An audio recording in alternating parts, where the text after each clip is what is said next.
नमस्कार दोस्तों, Indian history के सेकंड लेक्चर में आपका स्वागत है।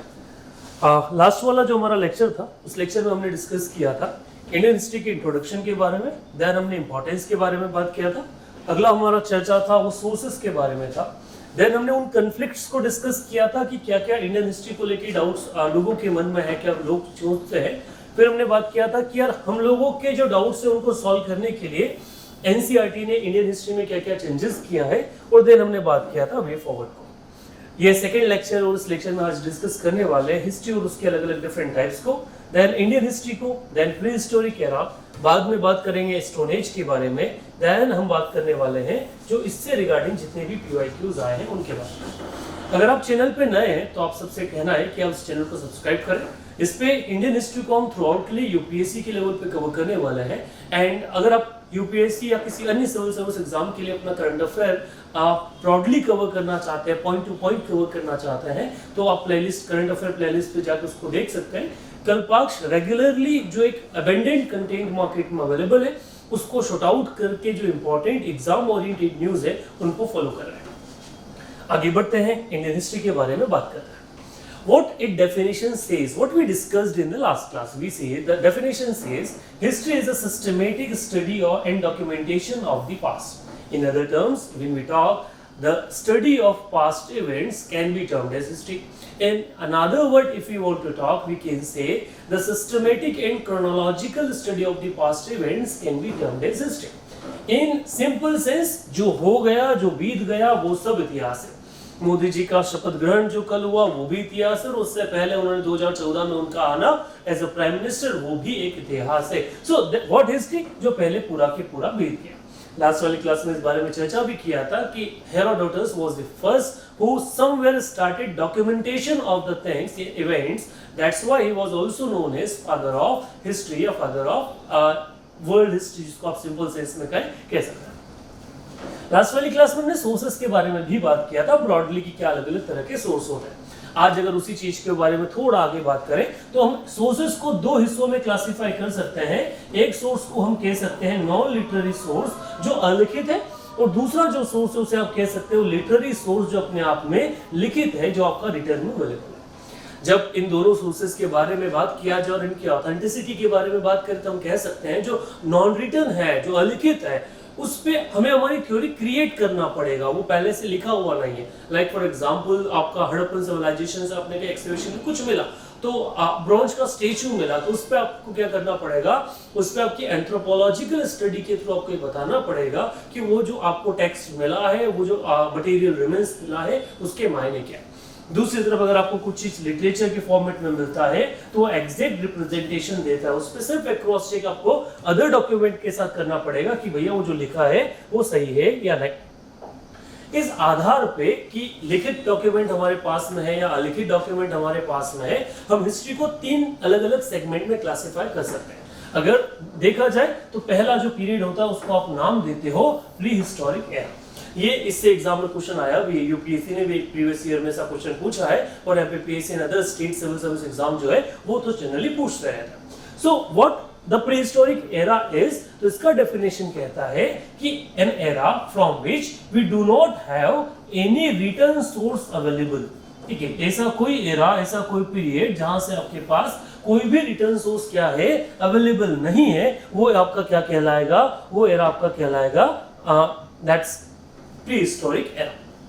एग्जाम्पल के लिए समझना चाहे तो आपका जो स्टोन एज वाला जो टाइम पीरियड है, वो स्टोन एज वाला टाइम पीरियड क्या कहलाता है, आपका स्टोन एज वाला टाइम पीरियड कहलाता है प्री हिस्टोरिक एरा, क्योंकि वहां से जो भी आपको मिला है वो पूरा के पूरा कैसा मिला है, वो आपको मटेरियल रिमेन्स के रूप में मिला है, इसलिए इस एरा को हम क्या कह देते हैं, प्री हिस्टोरिक एरा के नाम से जानते हैं। दूसरा जो पार्ट आता है वो पार्ट आता है आपका प्रोटो हिस्टोरिक एरा। जब हम प्रोटो हिस्टोरिक एरा के बारे में डिस्कस करते हैं ना, तो ये बेसिकली ऐसा होता है कि हम दो बफर जोन के बारे में बात करें। दो buffer zone in the sense की हिस्टोरिक एरा और प्री हिस्टोरिक एरा के बीच में, एक आपका प्री हिस्टोरिक एरा, दूसरा हिस्टोरिक एरा, इन दोनों के बीच में बफर जोन के बारे में इसके बारे में बात किया जाए तो कहा जाता है an era from which we have written source available. हमारे पास लिखित तो अवेलेबल है, but we fail to decode them. हम उसको क्या नहीं कर पाए, हम उसको पढ़ नहीं पाए, उसे हम डेसिफर्ड नहीं कर पाए। तो ऐसी कोई चीज जिसको आप पढ़ नहीं पाए, लाइक फॉर एग्जांपल अगर आप समझना चाहे the script from Harappan civilisation, Harappan civilisation जिसे आप अनदर वर्ड्स में इंडस वैली सिविलाइजेशन कहते हैं, इससे आपके पास टेक्स्ट अवेलेबल है, स्क्रिप्ट अवेलेबल है, but still we fail to decipher them, ठीक है, तो वो वाला एरा आपका क्या कहलाया, प्रोटोहिस्टोरिक एरा है। The third term, the historic era, means the definition you can borrow from these 2 points, that the written source an era from which what we have written source available, हमारे पास लिखित में चीजें available है, and what we have done that we decoded them, हम उसे decipher कर पाए, उसे हम पढ़ पाए, समझ पाए, तो वो एरा आपका क्या हो गया, हिस्टोरिक एरा के नाम से जाना जाता है। ये इसके बारे में एग्जांपल के बारे में बात करें तो क्या है, तो जो आपका वैदिक एज है और वैदिक एज के बाद वाला जितना भी पीरियड है वो पूरा के पूरा आपका हिस्टोरिक एरा के पार्ट में आता है, क्योंकि उसके बाद हमने वेदास को समझा है, वेदा के बाद में गुप्ताज या मौर्य के टाइम पीरियड पे जितना भी लिटरेचर आया है वो सारा लिटरेचर को हम डेसिफर कर पाए, समझ पाए, इसलिए वो एक एरा अलग कैटेगरी में आ जाता है। तो ये आपका क्या होता है, डिफरेंट टाइप्स ऑफ हिस्ट्री हो जाता है कि हम जो वर्ल्ड आपका हिस्ट्री टर्मिनोलॉजी, इसमें हम इंडियन और वर्ल्ड का क्लासिफिकेशन नहीं कर रहे ना, ये अलग हो गया, ठीक है, ये क्या हुआ, ये अलग होगा, हम बात कर रहे हैं history as whole, as subject बात करते हैं, तो उसको हम 3 सेगमेंट में क्लासिफाई कर सकते हैं। बट जब बात आ जाता है हिस्ट्री एज इंडियन हिस्ट्री, क्योंकि अमेरिका के बारे में बात करें, उनका कोई एंशिएंट नहीं है, वहां पे सिविलाइजेशन जो है वो ब्रिटेन के जाने के बाद शुरू हुआ, but when we talk about India, हमारा बहुत बड़ा हिस्ट्री, हमारी शुरुआत हड़प्पन सिविलाइजेशन या उससे पहले भी एक्सकवेशन चल रहा है, तो हमें काफी पुराना सभ्यता है, तो उस इतना बड़ा हिस्ट्री को एक साथ पढ़ना तो पॉसिबल है नहीं, तो उसको आपको क्या करना पड़ेगा, the best practice to understand something, divide it, segregate it, तो उसको जब डिवाइड कर दोगे, सेग्रीगेट कर दोगे, तो वही काम हमने इस इंडियन हिस्ट्री वाले टाइप्स में सेग्रीगेट किया है। इसका अलग दूसरा और कोई मायना नहीं है कि भैया इतिहास बदल गया, कुछ टर्निंग पॉइंट्स आए, उन टर्निंग पॉइंट के बाद वे ऑफ लिविंग में चेंज आया, और उन्हीं टर्निंग पॉइंट को पकड़ते हुए हमने क्या किया, ये एक बेसिक सा चेंज इंडियन हिस्ट्री के अंदर किया कि उसको हमने 4 अलग अलग सेगमेंट्स में क्लासिफाई किया। पहला जो सेगमेंट आता है वो आता है आपका एंशिएंट इंडियन हिस्ट्री, जिसे हिंदी में प्राचीन भारत काल कहते हैं। सो अप टू व्हाट, जब से शुरुआत हुई हिस्ट्री की, तब से लेके लगभग till the rule of Harshvardhan, जो वर्धन डायनेस्टी का एक राजा था हर्षवर्धन, उस हर्षवर्धन के रूल तक का जो पीरियड है वो पीरियड हमने माना एंशिएंट इंडिया के रूप में, जिसको रफली माना जाता है 650 BCE CE तक, मिस्टेक, तो जो 650 CE तक का जो पीरियड है वो आपका क्या कहलाता है, वो आपका एंशिएंट हिस्ट्री के नाम से जाना जाता है। अब एंशिएंट इंडियन हिस्ट्री, ये BCE जो टर्म हम लोगों ने यूज किया, ये BCE क्या होता है, इसको थोड़ा सा समझ लेते हैं। जनरली जब भी हम हिस्ट्री के बारे में बात करते हैं, ईयर्स के बारे में बात करते हैं, तो हम कोई ना कोई सा कैलेंडर जो है वो यूज करते हैं। अभी जो हम कैलेंडर यूज कर रहे हैं वो गगेरियन कैलेंडर है, इसके अलावा आपने विक्रम संवत का नाम सुना है, हिजरी संवत का नाम सुना है, शक संवत का नाम, Kali Samvat, so a lot of calendars are there जो अलग अलग राजा महाराजाओं द्वारा अलग अलग टाइम पीरियड पे शुरू किया गया। तो क्या होता है, जैसे अभी अगर हम गगेरियन कैलेंडर के हिसाब से बात किया जाए तो क्या चल रहा है, तो 2024 चल रहा है। अगर वहीं हम विक्रम संवत की बात करें तो 2080 चल रहा है, शक संवत के हिसाब से अलग और हिजरी संवत के हिसाब से अलग ईयर चल रहा है। तो इस समय में हर एरिया में डेट ऑफ बर्थ जो है वो चेंज हो जाना है, ठीक है। फिर अगर बात करूं मेरे अपने जन्म के बारे में बात करूं तो गगेरियन कैलेंडर के हिसाब से अलग है, और अगर वही बात की जाए आपका विक्रम संवत के हिसाब से तो वो अलग हो जाता है। सो इसको डील करने के लिए तो क्या है, 2024 साल हुआ है, इसको 2080 पर, इतिहास तो पुराना है, तो आपने टर्मिनोलॉजी यूज करना शुरू की थी जब हम गगेरियन कैलेंडर यूज कर रहे थे। और क्या कहा, तो हमने उसको कन्वर्ट किया था ऐसा, एक नाम दिया था BC और एक नाम दिया था AD।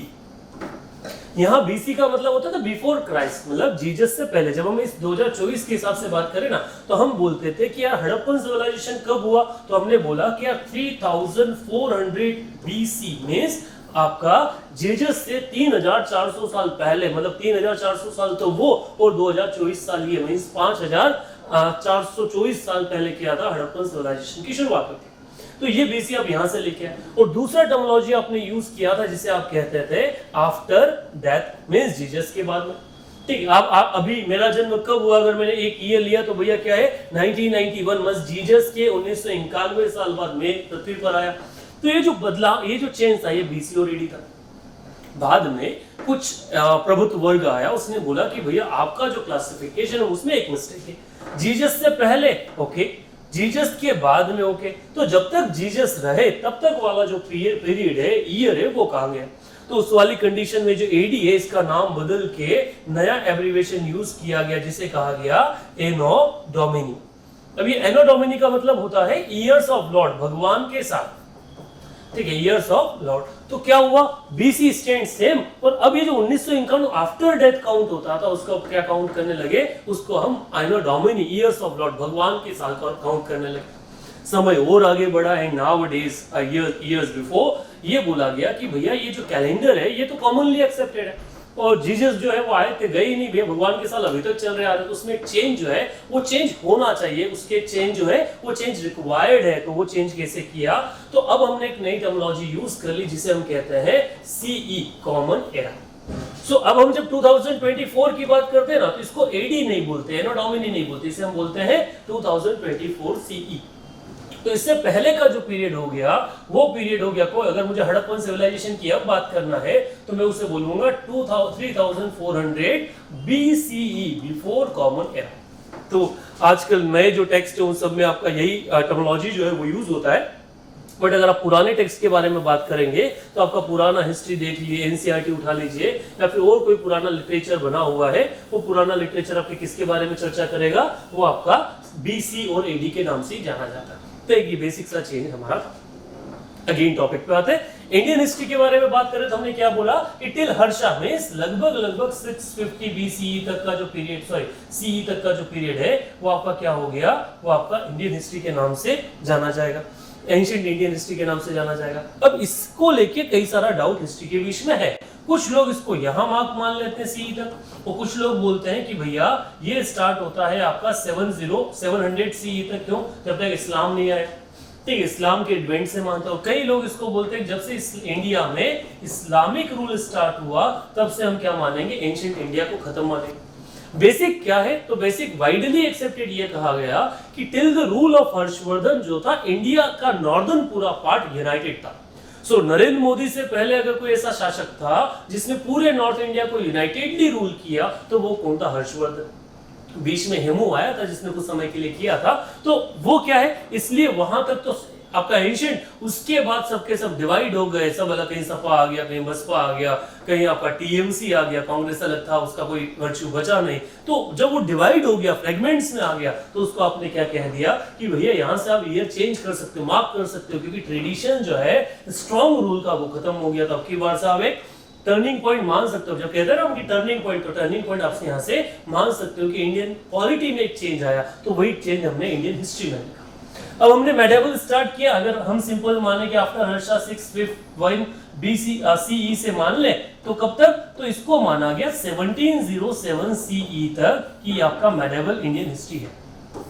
मेडिवल इंडियन हिस्ट्री यहाँ 1707 एग्जैक्ट क्यों, क्योंकि यहाँ हम मानते हैं कि eight here the Mughal emperor Aurangzeb got died.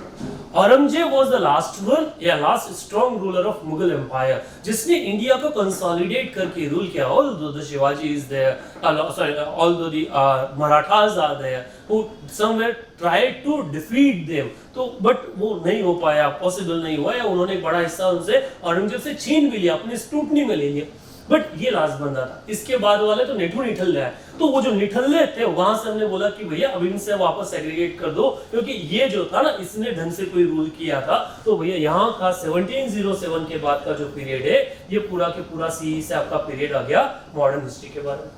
अब मॉडर्न हिस्ट्री को अगर आप कंटिन्यू करें तो कब तक, तो इसको हमने माना भारत की आजादी तक, टिल द इंडिपेंडेंस। जब हम भारत क्या हुआ, कॉलोनियल रूल से आजाद हुआ, तब तक का पीरियड हमने क्या माना, आपका मॉडर्न हिस्ट्री माना। तो फिर सवाल आता है कि भैया फिर जो चाइना के साथ युद्ध हुआ, न्यूक्लियर परीक्षण किया, देश में इमरजेंसी लगा, क्या वो आधुनिक इतिहास का हिस्सा नहीं है? वो है आधुनिक इतिहास का हिस्सा, पूरा के पूरा आधुनिक इतिहास में आता है, परंतु हम हमारे पढ़ने के हिसाब से उसको किस में ले लेते हैं, पोस्ट इंडिपेंडेंस इवेंट्स में ले। तो 2014 या 2023 तक की जो सारी कहानी है, 24 में भी आपका ये भी इतिहास ही हो जाना है, तो ये पूरा की पूरा कहानी किसमें आ जाता है, पोस्ट इंडिपेंडेंस इवेंट्स में आ जाता है।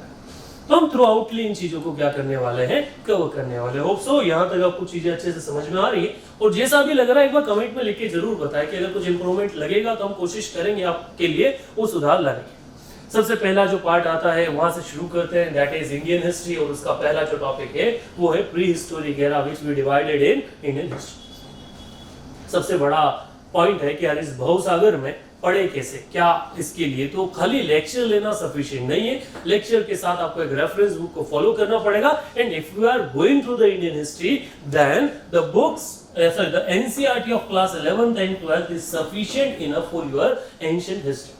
इसके अलावा किसी और टेक्स्ट पे जाने का कोई रिक्वायरमेंट नहीं है। along the lectures you can go through what you go through the NCERT, ठीक है। for NCERT you can download the app of Kalpaksh from the Play Store। उसके ऊपर फ्री मटेरियल वाला एक सेक्शन है जहां पर सारी जो NCERTs है उनका PDF अवेलेबल है, the old NCERTs, so you old and new both are there, so you can go through that। और अभी क्या कर सकते हो, तो अभी लेक्चर के साथ साथ उसको अगर आप पढ़ोगे तो आपका अंडरस्टैंडिंग बेटर हो पाएगा, आप सही से समझ पाओगे, और अगर कुछ डाउट आता है तो उसको भी आप रेज कर पाओगे ड्यूरिंग द लेक्चर और after the lecture in comments also, because if you comment we can discuss the next lecture. तो आगे बात करते हैं बुक्स के बारे में। हमने बता दिया कि कौन सा बुक फॉलो करना है, तो वो बुक है आपका NCERT। अब जब प्रीहिस्टोरिक एरा के बारे में बात करें, क्योंकि इतना बड़ा हिस्ट्री है, उसको एक साथ एक बक्से में लेके पढ़ना, एक बंच में लेके उठाना पॉसिबल है ही नहीं, तो उसको आपको अलग अलग छोटे छोटे बंडल में डिवाइड करना पड़ेगा। सो प्रीहिस्टोरिक एरा जो है, इस एरा को भी हमने क्लासिफाई किया 3 सेक्शंस में, ठीक है। एक है palaeolithic age, then mesolithic age and neolithic age. अब पैलियोलिथिक एज को ईयर किया गया up to 10,000 BCE, before common era. फिर जो मेसोलिथिक था उसको बोला गया 10,000 BCE टू 6,000 BCE का जो पीरियड है उसे मेसोलिथिक में कहा गया, और 6,000 से 2,500 तक का जो पीरियड है वो आपका नियोलिथिक एज में रखा। ये जो ईयर्स हमने बोले हैं ये कभी डिफाइन नहीं है, आप हर किताब उठा के देखोगे हर व्यक्ति का अलग कहना है, क्योंकि जब हम टेक्नोलॉजी के बारे में मॉडर्न टाइम पीरियड में भी बात करें, अब हम टेक्नोलॉजी के बारे में बात करें कि यार हमारा 5G चल रहा है, बट 5G इंडिया में आने में भी देर है। एक बड़ा सेक्शन है जहाँ 5G नहीं आया, वहां लोग 3G यूज कर रहे हैं। एक बड़ा हिस्सा है वहां पे 2G चल रहा है, ठीक है। जापान 6G 7G का टेस्टिंग कर रहा है। जापान में बुलेट ट्रेन से 10 20 50 साल पहले 30 साल पहले आ गया, हम अभी बात कर रहे हैं, पिलर खड़े हुए हमारे, अभी महाराष्ट्र जमीन देने को राजी नहीं है, शायद अभी बीजेपी सरकार ने महाराष्ट्र में थोड़ी सी जमीन अलॉट किया है। तो क्या होता है, टेक्नोलॉजी आ गया पर पहुंचा क्या, तो इतने बड़े कॉन्टिनेंट में अलग अलग हिस्से में अलग अलग क्या चल रहा है, एज चल रहा है। तो ये 3 अलग अलग एज में हमने प्रीहिस्टोरिक एरा को क्लासिफाई किया। पहला पीरियड होता है आपका पैलियोलिथिक एज। अब इसमें जो टर्म पैलियो है इसका मतलब होता है ओल्ड, जो पुराना है, ठीक, और लिथिक का मतलब होता है स्टोन, पत्थर। तो इस एज को आप कह सकते हो old stone age. Meso means middle, lithic means stone, middle stone age. Neo means new, और लिथिक मींस स्टोन मींस इसको क्या कहा जा सकता है, न्यू स्टोन एज। ये जो टर्म पैलियोलिथिक और मेसोलिथिक है, इस टर्म को काउंट किया था एक बंदे ने जिसका नाम था जेम्स लबॉक। एक बंदा, ये क्वेश्चन कई बार एग्जामिनेशन में पूछा जा सकता है, लगभग हर एग्जामिनेशन के हिसाब से इंपॉर्टेंट है। तो बंदे का नाम था जेम्स लबॉक, जिसने क्या किया, जिसने जो टर्म पैलियोलिथिक मेसोलिथिक जो है इसको काउंट किया था। अच्छा, यहां से एक और याद आया, एक सवाल आया था, the father of pre historic era, किस बंदे को क्या कहा जाता है, प्री हिस्टोरिक एरा का फादर कहा जाता है। तो प्री हिस्टोरिक एरा का फादर जो है वो कहा जाता है आपका एक बंदा है जिसका नाम है रॉबर्ट ब्रूस फूट। एक बार मैं पेन ट्राई कर लेता हूँ, कौन सा पेन ज्यादा अच्छे से इस पे वर्क करेगा, विजिबल करता है, तो शायद व्हाइट अच्छा है। सो इस बंदे का नाम है रॉबर्ट ब्रूस फूट, जिसे हम क्या कहते हैं, जिसे हम कहते हैं father of pre historic era.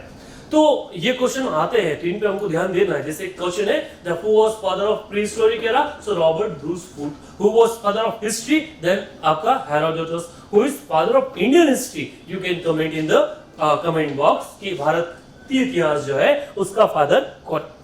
आगे बढ़ते हैं, सबसे पहले बात करते हैं द पैलियोलिथिक एज। अभी जो पैलियोलिथिक एज है, इस समय जो लोग रहते थे, इनके ऑक्यूपेशन के बारे में अगर बात किया जाए कि क्या थे, तो इनको न तो यूपीएससी का एग्जाम देना था, न इनको एसएससी में क्वालिफिकेशन करके सरकारी नौकरी के साथ में किसी से कोई शादी संबंध स्थापित करने की इच्छा इनके दिमाग में थी। इनके पास सिंपल था to live, and to live what we have to do, तो हमें चाहिए फूड। और उस समय फूड के बारे में जब बात किया जाए तो भैया इतना कोई वाइड एरिया तो था नहीं, ना KFC था, ना मैकडॉनल्ड्स था कि आप जाके आराम से क्या करेंगे, स्विगी या जोमेटो से डिलीवरी ले लेंगे। तो होना क्या है भैया, आपको खुद को वो करना है। और विंटर्स बेसिकली क्या था, ये एरा तब का है जब हमारे यहाँ क्या चला करता था, जब हमारे यहाँ आइस एज वाला एरिया हुआ करता था, इसलिए हम क्या कहते हैं, उस वो एक दौर था। तब क्या था, आपको एक लिमिटेड टाइम मिलता था फूड गैदरिंग करने के लिए, खराब होता नहीं था क्योंकि फ्रिजिड था। तो आपने क्या, मेन ऑक्यूपेशन क्या था, फूड गैदर्स, और ऐसा अलॉन्ग विद क्या थे, हंटर्स, क्योंकि खाना कहां से मिलेगा, ना तो गेहूं उगाते ना कुछ और, क्यों बना के इकट्ठा कर लेंगे, सब क्या करना है। तो इनका जो डिपेंडेंसी था वो हंटिंग पे था। हंटिंग में कैसा कल्चर था, हंटिंग में बड़े बड़े जो स्टोन्स थे उनका उपयोग करते थे, और कल्चर था चॉपिंग कल्चर। मींस हंटिंग करते कैसे थे भाई, तो किसी एनिमल को थका देते थे, फिर बड़ा सा पत्थर लेके उसको दे सर मारा तो उसको क्या कर देते थे, चॉप कर देते थे। ये कल्चर क्या करता था, चॉपिंग कल्चर चलता था। ये शुरुआती था जहां से इसका स्टार्ट, तो ये स्टार्टिंग कल्चर था। तो ये चॉपिंग कल्चर, इसको हम पैलेलिथिक एज कहते हैं, जो आपका पुराना अप टू 10,000 BC वाला पीरियड। ये जो एजेस के बारे में बात करें तो ये एक बड़ा वाइड एरिया है। जैसे सबसे पहले क्या एज चलता था, सबसे पहले आपका आइस एज चलता था। ठीक, आइस एज में सब्दुर बर्फ था, डिपेंडेंसी बर्फ पे थी। बर्फ जब मेल्ट हुआ तो क्या आया आपका, then we get to know about stone of a stone age चला। फिर स्टोन एज के बाद आपके यहाँ मेटल आ गया। मेटल में सबसे पहले कौन सा एज आया, चालकोलिथिक एज, जहां आपने कॉपर यूज किया। देन कॉपर के बाद आपका ब्रॉन्ज एज आया, जहां ने टीन और कॉपर को मिक्स किया। देन आपके पास आयरन एज आया। अभी वर्तमान में कुछ समय पहले हमारे डिजिटल एज गया, जब पूरा के पूरा डिजिटल बैंड्स के ऊपर काम होना शुरू हुआ। और वर्तमान में हम चल रहे हैं हेलो सिरी पे, है ना, एलेक्सा लाइट्स ऑन, तो वो क्या है, एलेक्सा चेंज द स्लाइड। ये एआई है, आर्टिफिशियल इंटेलिजेंस है, जिसके थ्रू हम एक दूसरे से क्या है, कनेक्टेड है। तो ये जो नया युग आया है, ये एआई का युग है। तो डिपेंडेंसी हमारी चेंज हुई है, युद्ध चेंज हुआ है। पहले झगड़े के लिए क्या करते थे, तो भैया रॉड निकाल के निकल जाते थे। अब क्या करते हैं, तो अब हम क्या करते हैं, अब हम कमेंट कर देते हैं सामने वाले के ऊपर, उसको ट्रोल करते हैं। तो वहां से भी कहानी जो है वो अलग अलग निकल के, तो ये अलग अलग एजेस है। अब पैलेलिथिक एज के बारे में बात करें तो इस एज को भी आपने क्लासिफाई किया 3 सेगमेंट में। 3 लोअर पैलेलिथिक एज जो अप टू 1 लाख BC था, middle palaeolithic age 1 lakh to 40,000 BC, and upper palaeolithic age 40,000 to 10,000 BC। जो लेटर पीरियड है वो आपका, ये शुरुआती पूरा के पूरा बर्फ था। ये सेकेंड, ये पूरा आइस एज था। ये आपका बफर जोन है, जब आइस मेल्ट होना स्टार्ट हुआ और फ्लोरा और फौना का जो डेवलपमेंट है वो डेवलपमेंट स्टार्ट हुआ। यहाँ तक आते आते जो लोअर पैलेलिथिक एज था, यहाँ तक आते आते चीजें बदली, और इसी एज में कहा जाता है फायर और आपका जो व्हील वगैरह उसका डिस्कवरी होना स्टार्ट हुआ, जहां से आदमी की जो लाइफ है वो इजी। बट एग्जैक्टली अगर देखा जाए तो उसको मेसोलिथिक पीरियड में माना जाता है। वो कब से जो आपका व्हील और फायर का डिस्कवरी है वो होना स्टार्ट हुआ। अगर पैलेलिथिक में अलग अलग साइट्स जहां से क्वेश्चन आते हैं उनको डिस्कस किया जाए तो इस स्लाइड आपके लिए काम का है। इसका स्क्रीनशॉट जो है वो स्क्रीनशॉट आप ले सकते हैं, जो आपको आगे काम में आ सकता है कि भैया एग्जाम में क्वेश्चन अगर आए तो आप इस क्वेश्चन को डिस्कस कर पाए।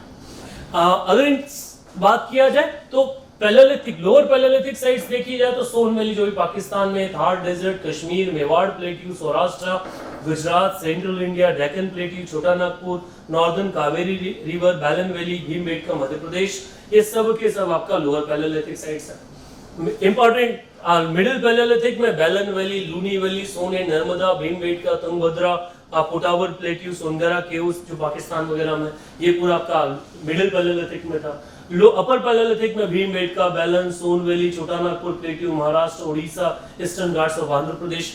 मींस इंडिया में पैलेलिथिक समय से एक वाइड एक्सपांशन रहा सिविलाइजेशन का, वो किसी एक एरिया स्पेसिफिक पे फोकस नहीं था। आगे अगर इन ईयर्स में देखा जाए तो कुछ कॉमन है, जैसे भीमबेटका कॉमन है, बैलन वैली जो वो है कॉमन है, जो क्या करती है, जो सारे के सारे आपके मींस ऐसी साइड से जो तीनों कल्चर जो है वो कल्चर बताती है, वो आपको मेसोलिथिक में भी मिलेगा और बाद में नियोलिथिक साइट्स में मिल जाएगा। अगला जो पार्ट आता है वो मेसोलिथिक आता है। यहाँ पर आते आते लोग अभी भी क्या थे, फूड गैदरर्स थे, हंटर्स थे, पर यहाँ पर आके डोमेस्टिकेशन ऑफ एनिमल जो है वो स्टार्ट हो गया। लोगों ने भेड़ बकरी पालना स्टार्ट कर दी, तो वहां से क्या एक चेंज आया, और वो चेंज था कि लोग सेटल्ड होके जीने लगे, और ये ट्रांसफॉर्मेशन था फायर और किसके आ जाने से, व्हील के आ जाने से। तो ये मेसोलिथिक पीरियड में था। फूड गैदरर्स अभी भी थे, पर यहाँ पे क्या थे, हंटर्स और पेस्टोरल हो गए।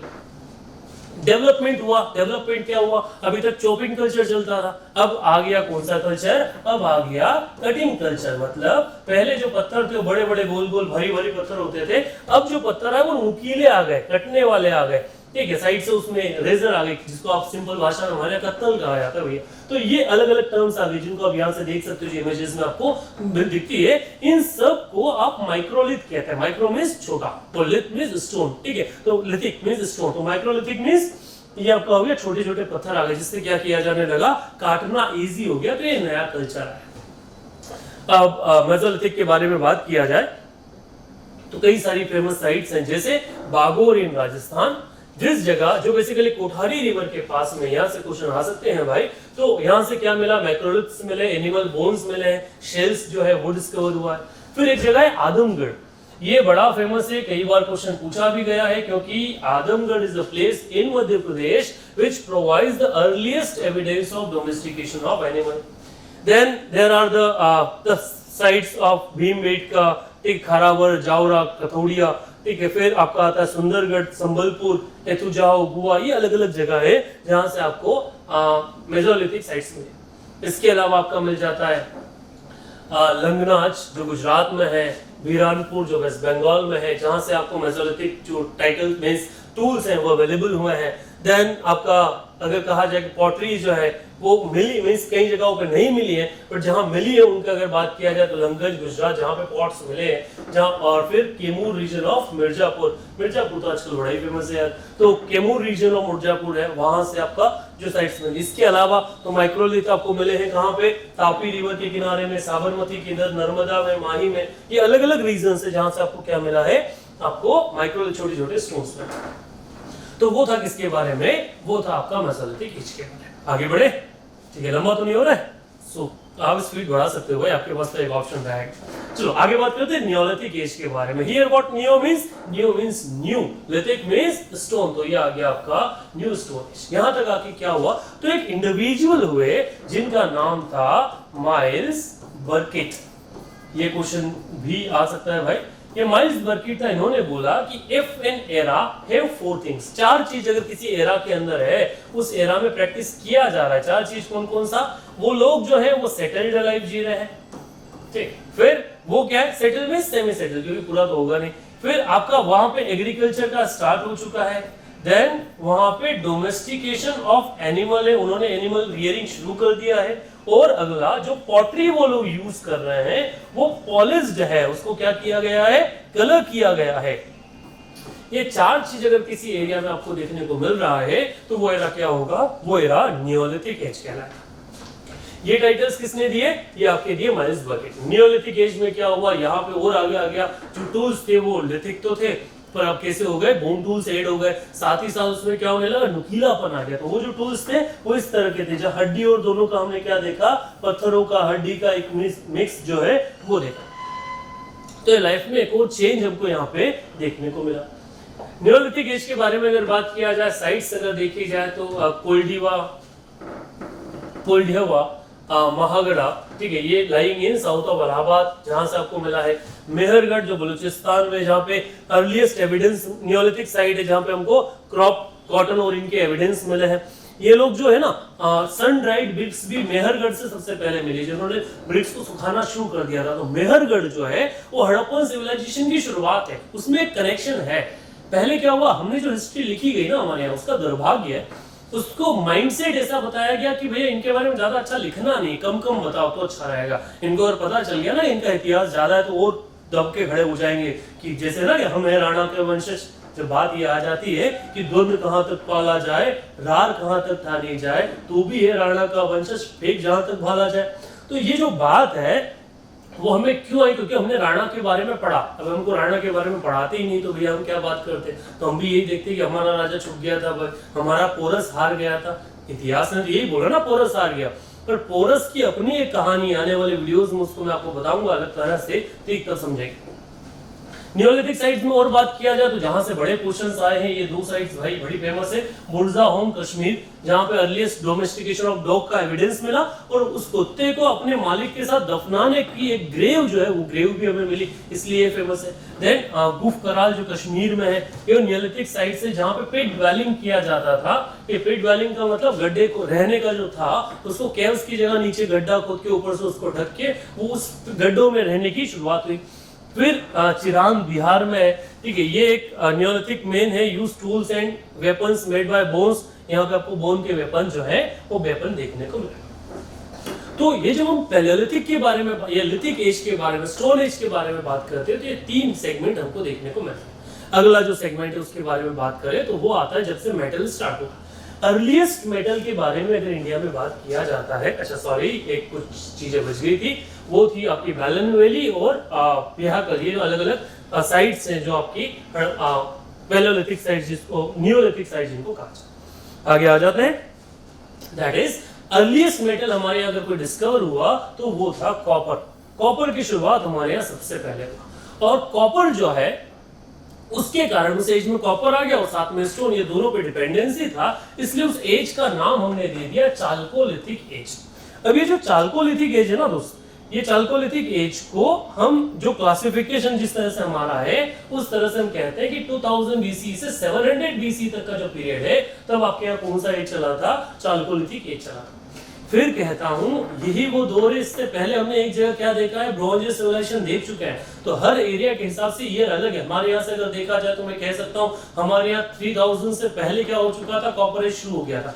क्यों हो गया था? क्योंकि भैया ब्रॉन्ज तभी तो आया ना जब कॉपर आया था। कॉपर और टीन को मिला के हमने क्या बनाया, ब्रॉन्ज बनाया। तो ये तब पहले आया होगा ना, तभी तो ये जो नॉर्दर्न लैंड हड़प्पन सिविलाइजेशन है जहां पे हमें कॉपर मिला है। अच्छा एक और साइट है जिसका डिस्कवरी हो रहा है जिसका नाम है सनोली, उसको लेके बहुत अच्छे डॉक्यूमेंट्री भी है, सीक्रेट्स ऑफ सनोली, जो आपको देखना चाहिए। शायद हॉटस्टार या जियो आपका कोई आता है नेशनल ज्योग्राफी, उसके ऊपर वो बनी हुई है, एग्जैक्टली मुझे पता नहीं।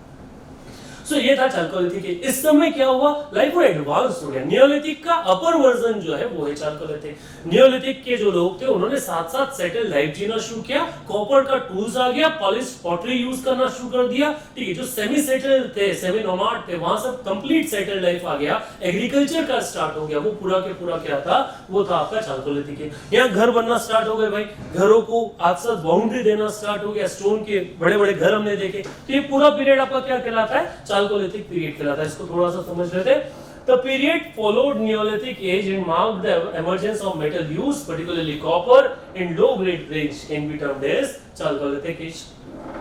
The Chalcolithic culture, also known as stone copper phase, was characterized by utilization of copper and stone, lasted in India from approximately 7000 BC to 700 BC. The culture was prominent during the pre-Harappan period, but was also present in various regions during the post-Harappan period. जरूरी नहीं है कि भाई पहले अकेले था, बाद में भी हमको दिखा इस तरह के वेपन्स हमको अलग अलग जगह, सॉरी वेपन्स नहीं, टूल्स अलग अलग जगह से कॉपर के मिले। जब चाल्कोलिथिक साइट्स के बारे में बात करें तो हमने इंडिया के अलग अलग हिस्सों में अलग अलग कल्चर देखा है। जैसे ये जो महाराष्ट्र नीचे था, यहाँ पे कल्चर चलता था जिसे हम जॉबी कल्चर कहते हैं। देन जो मालवा रीजन है उसमें एक नर्मदा वैली में काय था और मालवा कल्चर चलता था। फिर ये राजस्थान वाले एरिया में अहर कल्चर हमने देखा है। फिर ऊपर आपका जो सिंध वाला एरिया उसमें गणेश्वर एंड जोधपुरा कल्चर देखा है। और ये जो पूरा के पूरा हड़प्पा है, यहाँ पे हमने एक हड़प्पन कल्चर जो है उस कल्चर को देखा जो तो पूरा ही एक अलग सिविलाइजेशन है जिसको हम अलग से ही पढ़ने वाले हैं। तो ये चार कल्चर है। इन कल्चर में क्या इंपॉर्टेंस था भैया, तो आपने वो जो ग्रे पॉटरी का नाम सुना हो, ग्रे वेयर सुना हो, ओसीएच ऑर्चार्ड्स जो पॉटरी होता है उनका नाम सुना हो, तो पॉट्स वगैरह जो पेंटेड पॉट्स है वो यही वो समय है जब हमने क्या देखा, अलग अलग तरह के जो पॉटरीज है उनका यूज जो है वो यूज देखा था। इधर अगर बात किया जाए तो जो अहर कल्चर है, ये अहर कल्चर की फेमस साइट्स जहां से क्वेश्चन आता है, अहर कल्चर कहाँ है भैया, तो अहर कल्चर है आपका जो राजस्थान वाला जो एरिया है, जो जोधपुर वाला एरिया, इस जोधपुर वाले कल्चर। कौन कौन सी जगह है, बालाथल, गिलून, ओजियाना और पंचमता, ये जो चार जगह ये फेमस अहर साइट से जो क्या करती है, चाल्कोलिथिक कल्चर को शो करती है। इसे हम अहर कल्चर भी कह सकते हैं। मालवा, नवदा तोली, नागदा, कायथा और ईरान, एरन, सॉरी ईरान नहीं एरन, ये 4 जगह क्या है, ये आपकी मालवा कल्चर से फेमस है जहां से क्वेश्चन आते हैं। फिर जॉर्वे कल्चर में प्रकाश जो तापी वैली में है, दाहिमाबाद और इमाम गांव जो है जो भीमा वैली में है, ये अलग अलग फेमस साइट्स हैं। इन कल्चर में डिफरेंस पहले जनरली पूछा जाता था, आजकल इतना इंपॉर्टेंस इस चीज को नहीं दिया जाता है। अच्छा, ऐसे भी देखा जाए तो शायद कई सारी पीएससीज ने हड़प्पन सिविलाइजेशन से ही अपना जो कल्चर है वो सिलेबस स्टार्ट किया है, बट अगर आपको ये नहीं पता है तो आगे वाला हिस्ट्री शायद इतना अच्छे से समझ में नहीं आएगा। इसलिए हम लोग कोशिश करते हैं कि आप ये जो बेसिक पार्ट है, इस बेसिक पार्ट को अच्छे से पढ़ें। तो ये जो पूरा पार्ट था, ये था आपका अलग अलग फेमस साइट्स के बारे में। Now the last segment we are across. आज के लेक्चर का पहला पार्ट इतना ही था। The last segment that is PYQs, जो प्रीवियसली अलग अलग क्वेश्चंस पूछे गए। थोड़ा रैपिडली इसको देख लेते हैं, एक नजर मार लेते हैं। सवाल पूछा गया, who among the following is known as father of prehistoric era. भैया बताया था, who was the individual, Robert Bruce Wood. The correct answer is A. A question was there known as which among the following was the main occupation of Paleolithic Old Stone Age people? क्या था भैया, तो ना तो PSC की तैयारी करना था, क्या था, hunting. So hunting, the C is the correct option.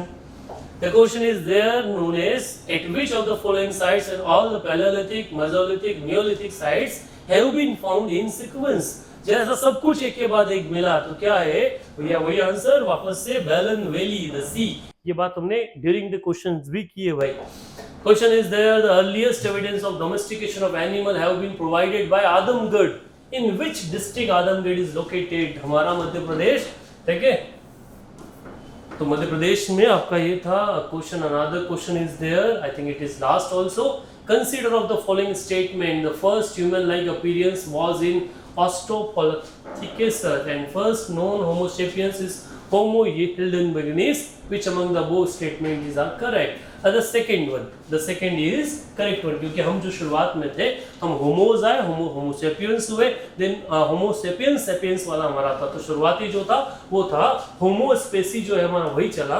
So homo heidelbergensis, ठीक है, ये जो है ये हमारा पहला था। So this is all what we have for today. Next lecture में आने वाला जो टॉपिक है उसको डिस्कस करेंगे। So till then stay tune with Kalpaksh. Current affair follow करते रहिए। अलग अलग जो चैनल्स के थ्रू हम क्या करेंगे, आपके जो बाकी सब्जेक्ट्स हैं वो भी कवर कर रहे हैं। सो तो go to the channel, go through the playlist and stay tune with regular. हम आपके लिए पीआईक्यूज के लिए भी एक चैलेंज चला रहे हैं जिसका नाम है 300 हार्ट चैलेंज, जिसको आप फॉलो कर सकते हो अपनी प्रिपरेशन और अपने सिलेक्शन को कंफर्म करने के लिए। So thank you very much.